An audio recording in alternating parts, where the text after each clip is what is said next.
ভালোবাসেন। আমরা প্রত্যেকেই যখন সময় পাই, সুযোগ পাই, তখনই আমরা কোনো খেলা খেলি। খেলার সময় দুই ধরনের মানুষ ওখানে থাকেন। এক, যারা অংশগ্রহণ করেন, আর দুই, যারা দেখতে থাকেন, যারা দর্শক হয়ে দেখেন, যারা নিজের পক্ষের বিজয়ের ফলে উচ্ছ্বসিত হয়ে থাকেন, পরাজয়ের ফলে শোক পালন করেন, পরামর্শ দিয়ে থাকেন। আর বিজয়ী কে হন? বিজয়ী তিনি হন যিনি অংশগ্রহণ করেন।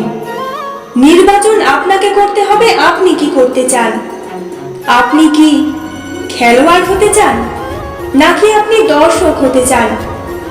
যদি আপনি বিজয়ের আনন্দ লাভ করতে চান, সেই রোমাঞ্চ অনুভব করতে চান, তাহলে খেলতে হবে, ময়দানে আপনাকে নামতেই হবে।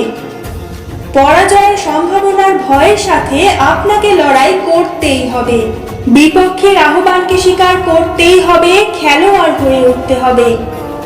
তবেই এই বিজয়ের সম্ভাবনা থাকবে। আসলে কি, দর্শক হয়ে পরামর্শ দেওয়া অত্যন্ত সহজ, ময়দানে নেমে অংশগ্রহণ করা অত্যন্ত কঠিন। আর এখানে যেটা সহজ, তা আপনাকে বিজয়ের পথে কখনোই নিয়ে যাবে না।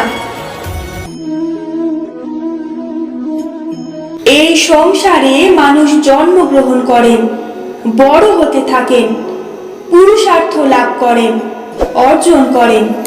অর্জন করা আসলে কি? বেশিরভাগ মানুষ বলেন অর্জন করা অর্থাৎ ধন সম্পত্তি অর্জন করা। আর কি অর্জন করা যায়? আর কি লাভ করা যায়? আসল প্রশ্ন হলো এটাই যে কি এমন আছে যা বাস্তব রূপে অর্জন করার যোগ্য। তা হলো ব্যবহার, জ্ঞান এবং সন্তোষ। কেন? কারণ আপনি যখন এই সংসার ছেড়ে চলে যাবেন, তখন আপনার ধন সম্পত্তি আপনাকে বিদায় জানাতে আসবে না।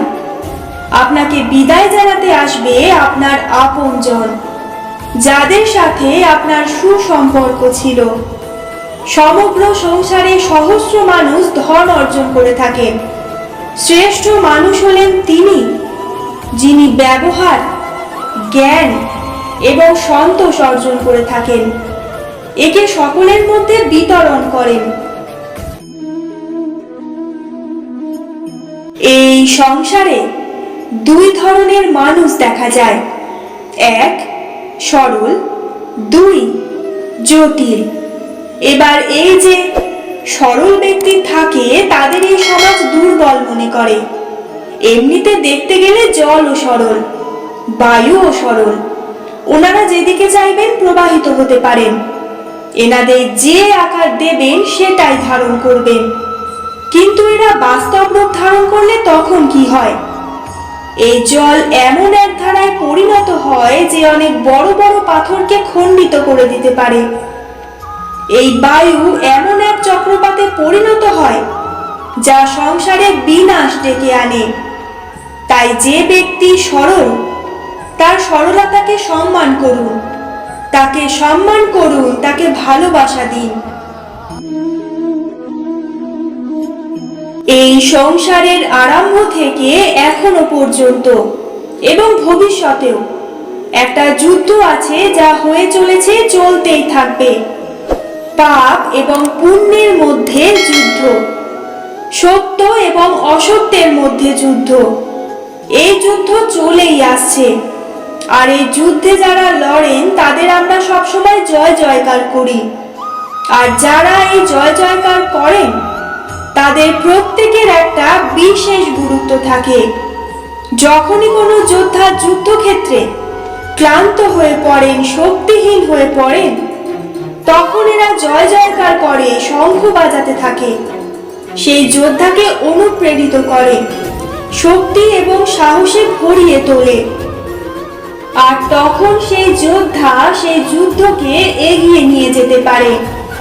যখন শ্রীরাম লঙ্কা যাত্রা করার জন্য সেতু তৈরি করছিলেন, তখন একটা ছোট্ট মিষ্টি কাঠবিড়ালি নিজের মুখে মাটির টুকরো বয়ে নিয়ে গিয়ে তার সাধ্যমতো তাকে সাহায্য করছিল।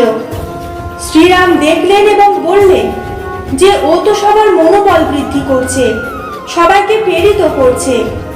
ও বলল যে আমি এত ছোট হয়ে যদি এই কাজ করতে পারি তাহলে আপনারা সবাই কেন পারবেন না।